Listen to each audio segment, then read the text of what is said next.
ইন্ডিকেশনের master ট্রিক্সের প্রথম ক্লাসে তোমাদের স্বাগতম। তো এই ধরনের ট্রিক্স গুলো আমাদের এইচএসসি বোর্ড পরীক্ষায় এবং এই মেশিন টেস্টে অনেক আগায় দিবে। শুরু করছি টাইপ 1।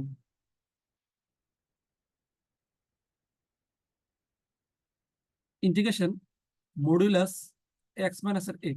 মডুলাস চিহ্ন যদি থাকে এক্স মাইনাস এর এ এরকম একটা ফরম্যাট থাকে আর ডিএক্স, তাহলে এই ধরনের ইন্টিগ্রেশন আমরা স্টেপ বাই স্টেপ না করে ডিরেক্ট আনসার লিখতে পারবো। সেটা হলো এক্স মাইনাস এর এ আর মডুলাস অফ এক্স মাইনাস এর এ, নিচে হলো 2 দ্বারা ভাগ প্লাস সি।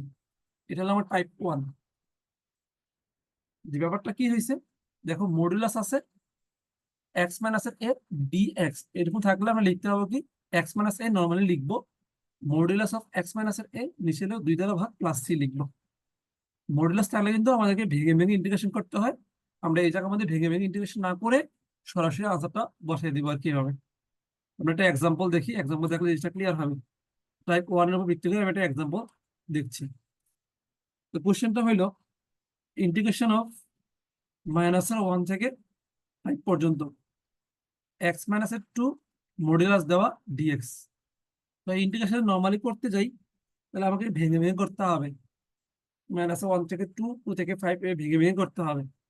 আমি ভেঙে ভেঙে না করে এবং উপরে ট্রিক্সটা খাটায় এই ইন্টিগ্রেশনটা করে ফেলবো। তো ট্রিক্সটা খাটাই। ট্রিক্সটা কি ছিল, এরকম এক্স মাইনাস এ ফরম্যাটে থাকলে নর্মালি এক্স মাইনাস এ লিখবো, এরপরে এক্স মাইনাস এ কে মডুলাস আকারে লিখবো, নিচে 2 দ্বারা ভাগ করে দিব। তাহলে এক্স মাইনাস এ যেটা আছে, মানে এখানে এক্স মাইনাস 2 আকারে আছে, ওটাকে আমি এক্স মাইনাস 2 লিখলাম, এরপরে মডুলাস আকারে এক্স মাইনাস 2 লিখলাম, নিচে 2 দ্বারা ভাগ করে দিলাম। কিন্তু এখানে লিমিট আছে -1 থেকে 5। এটা তো আমার ইন্টিগ্রেশনের ফলাফল। ইন্টিগ্রেশন করার পরে আমরা লিমিটটা বসাই দিই।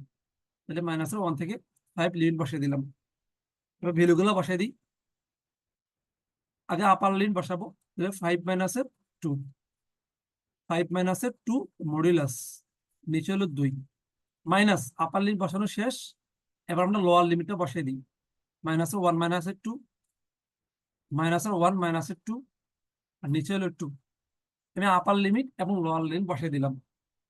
বসানোর পরে কত হলো দেখো, 5 মাইনাসের 2 এখানে আছে 3, আর এখানে 5 মাইনাসের 2 এখানে আছে 3, নিচে হলো 2, এখানে আছে -3। আর মডুলাসের ভিতরে কোনো কিছু থাকা মানে হলো মডুলাসের ভিতরে মাইনাসের সামথিং থাকা এটা প্লাসের সামথিং হয়ে যায়। তাহলে মডুলাসের ভিতরে -3 আছে, এটা হবে কি +3, নিচে আছে তোমার 2। তাহলে আলটিমেটলি কত হইলো 9/2, আর এখানে একটা মাইনাস এখানে একটা মাইনাস, এটা যোগ হয়ে +9/2। তাহলে ফলাফলটা আসবে শুধু 9।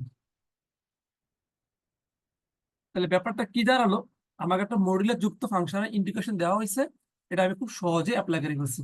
তাহলে আমার প্রথম যে ফরম্যাটটা ছিল, এই ফরম্যাটটা কি, আমার একটা মডুলাস ফাংশন। এই মডুলাস ফাংশনটা কেমন, জাস্ট এক্স মাইনাস এ আকার আছে, ওইটাকে আমি খুব সহজেই ইন্টিগ্রেশন করে ফেলতে পারছি। আশা করি বুঝতে পারছি। আর ইন্টিগ্রেশনের স্টেপ গুলো কিভাবে, আমি জাস্ট আমার যে ট্রিক্স, ওই ট্রিক্স এর মধ্যে আমি অ্যাপ্লাই করে ফেলছি। আমি যদি এগুলোকে নর্মালি করতে চাইতাম, এটাকে আবার কয়েকটা স্টেপে ভাগ করে লিখতে হইতো। তো ইন্টিগ্রেশন মাস্টার ট্রিক্স ক্লাসের প্রথম ক্লাস এটাই। আশা করি নেক্সট ক্লাসের জন্য তোমরা অপেক্ষা করবে। আসসালামু আলাইকুম রহমতুল্লাহ।